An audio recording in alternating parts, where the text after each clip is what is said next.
Man United got a tremendous result against Aston Villa on the weekend at Old Trafford. We got 3 points, 3 points that are vital at this stage of the season. The performance doesn't really matter that much as long as we get the 3 points. And now we sit solidly and comfortably in third position. 3 points from Aston Villa, 5 points away from Liverpool, and 6 points away from Chelsea, right? So that puts us in the box seat to qualify for the Champions League next season. Now, we can start even looking upward, right, to second.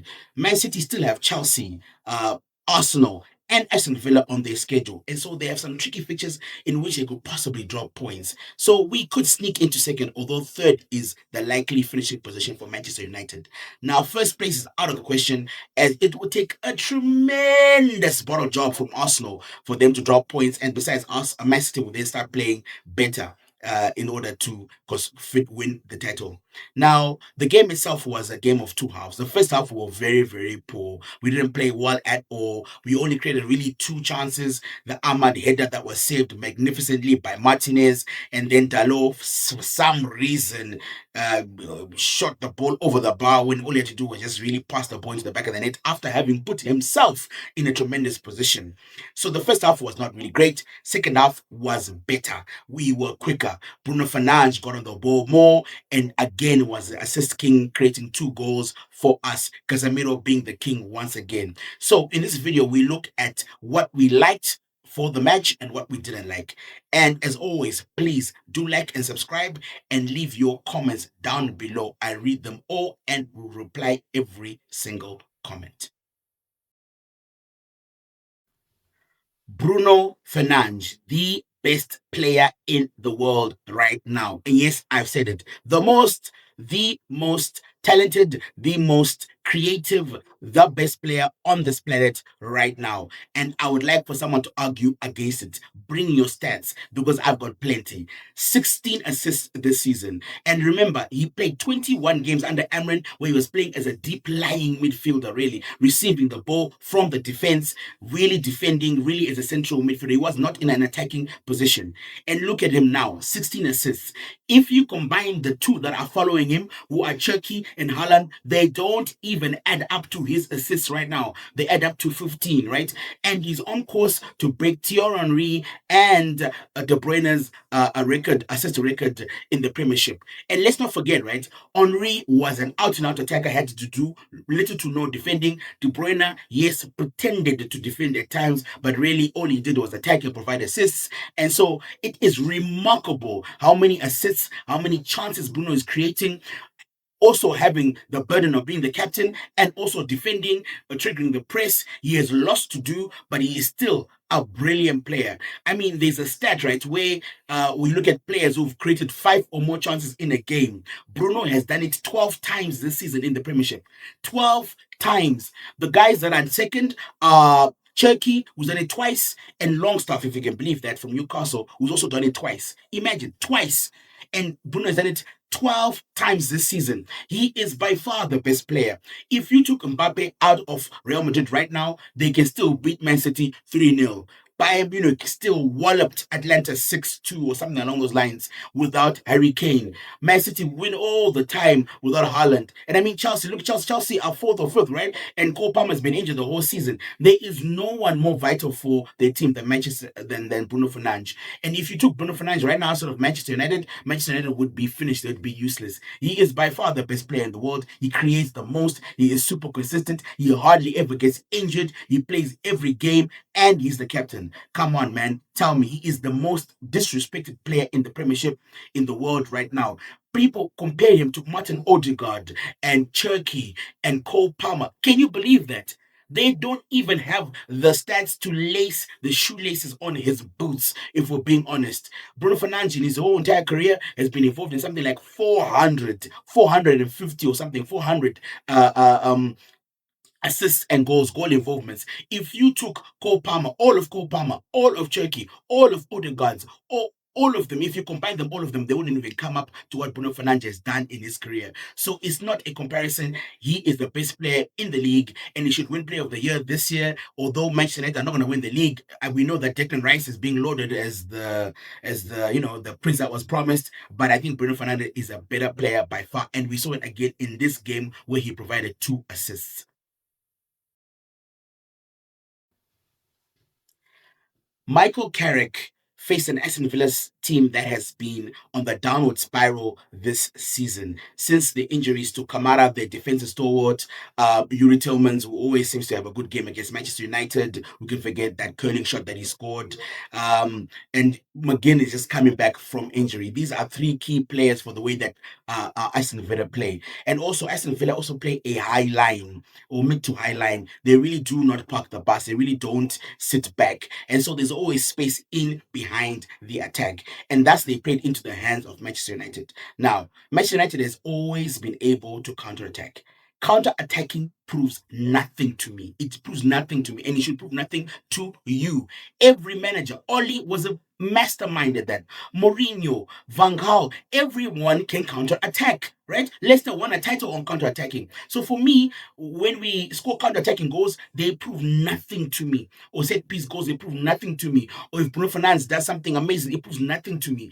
I want to see, right, if Michael Carrick can break down a team that has a mid to low block, a team that's saying that we're not going to leave any space behind us. We don't care if this game finishes 0-0. We're happy with going with a point because that is what it takes to be the Manchester United coach. You have to be able to break a team down that is defensively sound, that is going to park the bus, because that's what we're going to face next season, right? If we finish second or third in the league this season, teams are now going to be on guard against us. They're going to feel like a point is a good point against us. And that's if we want to win trophies, if we want to win the Premier League again, we need to be able to break down these teams. What if Bruno Fernandes has an injury? Or what if he can't provide a dope assist? What happens then? How are we going to break these teams down? What if we can't score from a set piece? Because for all intents and purposes, next season, the Premiership are going to be tighter on corners and things like that. So we won't score as many set pieces as we did this season next year. So the coach is going to have to be able to break down a team. And so far, I haven't seen any of that from Michael Carrick. And the next game, Bournemouth, is again not a good game again to show whether his prowess. Because again, Bournemouth like to play football. And we've seen this season when we've played Arsenal, when we've played Villa, when we've played Manchester City, right? Teams that don't park the bus, that don't have a deep lying defense, we have looked really good. We always look good against those teams, by the way. But when we face teams that have got a low block, like West Ham, like Crystal Palace, like Fulham, we have struggled, like Everton, we have struggled, right? And so for me, the true test of Michael Carrick is, can he break that team down? And to be quite frank with you, any manager who wants to manage a top team like Bayern Munich, like Barcelona, like Real Madrid, like Man City, like Arsenal, like Chelsea, like Tottenham of old, if you want to manage any of those big teams, right? And of course, I'm including Manchester United in those big teams. If you want to manage any of those big teams, you have to be able to break down. That's your primary responsibility. Can you break down a team that is going to park the bus? Because most teams in the league are going to play that way against you. And so I'm waiting to see that from Michael Carrick. And so this game was not really a gauge for whether we should hire Michael Carrick next season or not. Because a lot of players are now like, oh, Michael Carrick is back. He's just winning. And of course, the results matter. The results matter. Of course, we want to finish as high as possible. So don't get me wrong. I'm not hating on Michael Carrick. I want him to do well. I hope we win every game. And to be honest, this time of the season, the results are the most important. But unfortunately for Michael Carrick, we have to see whether he can break down a team or not in order to hire him in good faith. Otherwise, why not just go for Julian Nagelsmann or Luis Enrique or Carlo Ancelotti, a more experienced manager, if all we're going to be doing is living on hope, right? We have to go for an experienced manager then in that case. So this game, we really didn't see whether we can hire Michael Carrick or not. It was really not a fair assessment of his managerial prowess. Lenny Hero was really good this game. Really, really good. I mean, his one-on-one marking was excellent. He marked up everything. His covering for Harry Maguire and Luke Shaw was excellent. His recovery tackles were really brilliant. I mean, there's one vital tackle he made in the box against Morgan Rogers where he slid in the penalty box. I mean, he was excellent this game. The first game against Aston Villa this season, he was embarrassed by Morgan Rogers. Really, really embarrassed. And I felt sorry for him. Emran often talked about how Leno Euro's mentality is really down, right? But we forget he actually is a young, very, very young. He's 19 years old, man. He's young. He's young. And so he's got a lot of space to grow, a lot of room to grow. And so this game was very, very heartening because it gave us a glimpse into the future of what we can expect from our right-sided center back. He was excellent. One-on-one marking, excellent. In terms of his recovery runs were excellent. The tactic for Aston Villa this game was really to isolate Leno Euro against Morgan Rogers and Ollie Watkins, right? They wanted Ollie Watkins and Morgan Rogers to run off him, to dribble past him, to put it on the right foot or left foot and then score. But Leno Euro didn't let any of that happen. So it was a tremendous, tremendous performance from Leno Euro, one of his best in United uniform this season. So, in conclusion, it was really a great result, right? And at the end of the season, really all that matters with 8 games to go is the results. We really just need the results. The performance really doesn't matter, which kind of sucks for Carrick because we do need the team to perform well so that we can see whether we should hire Michael Carrick or not.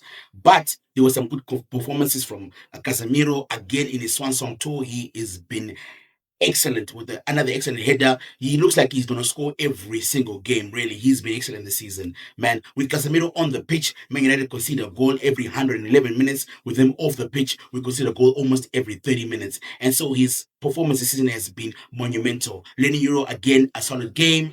Ahmad and walked so many times during this game, man. And Kobe Mino again walking Olympics, but these guys, I don't understand why they walk constantly, and it was really annoying to see. But anyway, it was a good performance by the team. We won the game, we got the 3 points, and now we're looking forward to hunting down Man City and finishing second. Let me know what you think down below in the comments, and as always, please like and subscribe. It really does help the channel.